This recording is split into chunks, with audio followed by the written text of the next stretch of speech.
Hey, Kentucky, this is Mary Jo Perino. Tonight, Mitch McConnell is center stage for impeachment trial day one.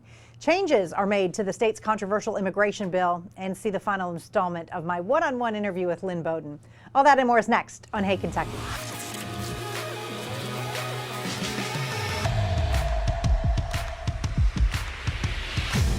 Welcome to Hey, Kentucky. Former gubernatorial candidate and state auditor Adam Edlin is my co-host tonight. Good to be back with you, my friend. It's always good to have you here. And lots to talk about. There is a lot to talk about. Today's been a busy day. So the impeachment trial is now underway in Washington.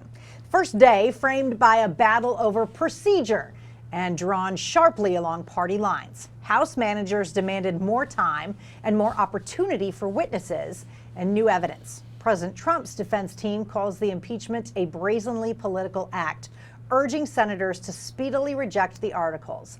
As Senate Majority Leader, Kentucky's Mitch McConnell laid out his proposed rules. First, the Senate will hear an opening presentation from the House managers. Second, we will hear from the President's counsel. Third, senators will be able to seek further information by posing written questions to either side through the Chief Justice. And fourth, with all that information in hand, the Senate will consider whether we feel any additional evidence or witnesses are necessary. McConnell has changed a controversial provision that would have required House prosecutors and White House lawyers to make 24 hours of legal arguments in just 2 days and could have barred evidence gathered by the House. That evidence will now be admitted automatically unless there's an objection. Adam, the makers of Ambien should have had Mitch McConnell read procedure. No doubt, because he's not very inspiring. And I don't think he's meeting his obligation as the majority leader. I think this process needs to have integrity. I think it needs to be a real trial.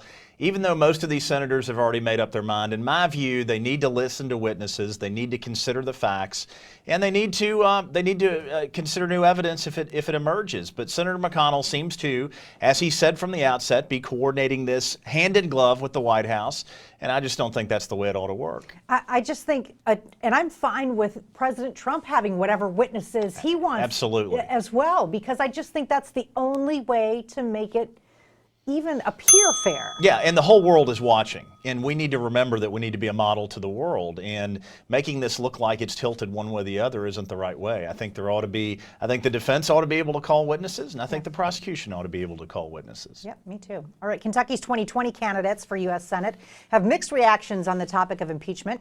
Democrats Amy McGrath and Charles Booker took very different stands on whether they would vote to kick the president out of office. McGrath said she thinks senators need to reserve judgment until all the evidence and witnesses can be presented. Republicans are calling this a flip-flop.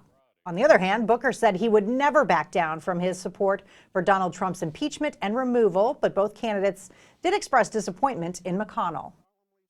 I've been very critical of Senator McConnell coming out and saying that he already knows what the answer is going to be. That's not the right thing to do.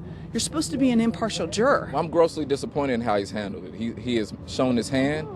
He's made it clear that he's going to work with the president in lockstep. Another Senate candidate, farmer, businessman, and ex-Marine Mike Breuer says the president is, quote, clearly guilty.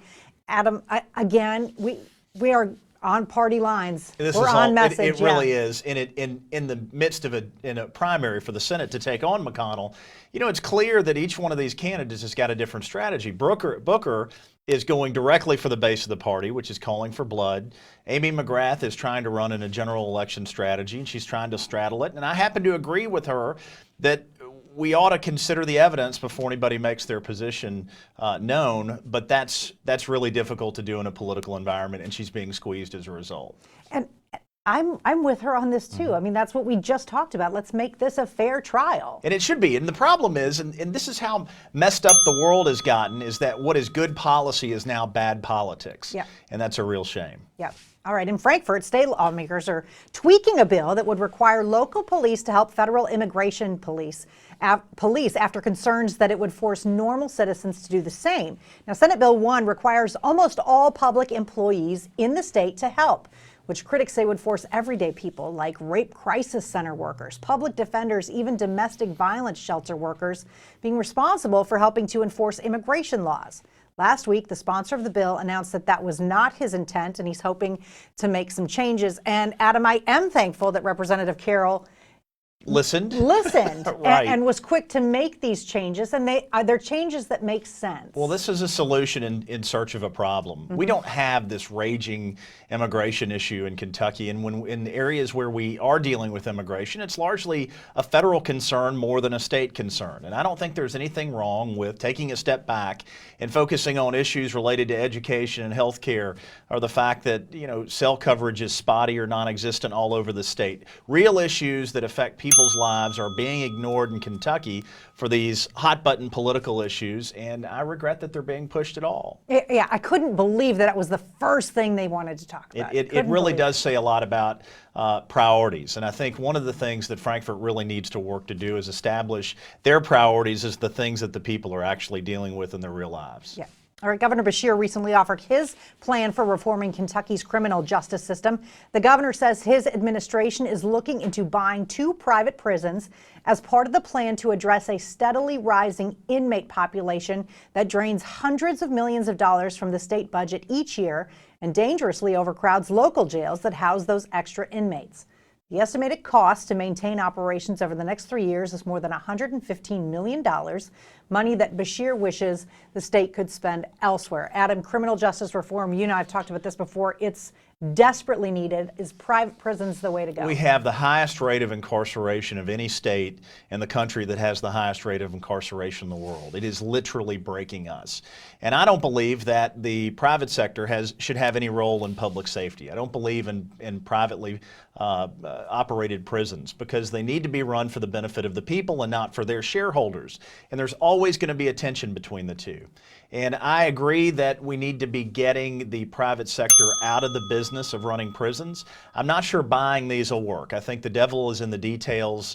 There's some interesting conversation amongst Republican state senators that what we need is to get the state into the treatment program rather than buying a prison, have enough beds in place so we can treat the opioid crisis, which is very much a public health crisis rather than just a public corrections crisis. And that's trying to solve the problem more at the root than waiting until they're already in prison. Right. The Kentucky legislature is losing a longtime Republican member. Lexington State Representative Stan Lee surprised many with his announcement that he will not be seeking re-election.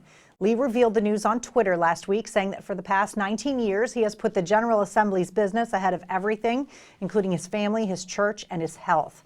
Primaries to replace Representative Lee will be held this May. Adam, were you surprised to see this? I was shocked, but not only are we losing the best mustache in the entire General Assembly, I think this reflects a trend that's happening, and that is the urban areas of Kentucky are becoming more Democratic, and the rural districts of Kentucky are becoming more Republican. That's not new, but it is new that this trend is happening in previously pretty conservative suburban areas. You know, Stan Lee has had this district for 20 years. He didn't have a real race until last time. Andy Beshear carried his district in the last governor's race. I think what we're seeing is that there aren't going to be many Republicans left in Louisville or Lexington or other urban areas, and there are very few Democrats already that are holding rural seats, and I think that's a trend that's going to continue. Killian Timoney is going to run for that seat as a Republican. Okay. And so he thought he was going to have a primary to run. Now he knows he's going to the general. So yeah. All right. Up next on Hey Kentucky, more from my recent conversation with Lynn Bowden, the UK football legend. We'll share some more thoughts on his hometown, looking ahead to the NFL and life as a Wildcat. More Hey Kentucky after this.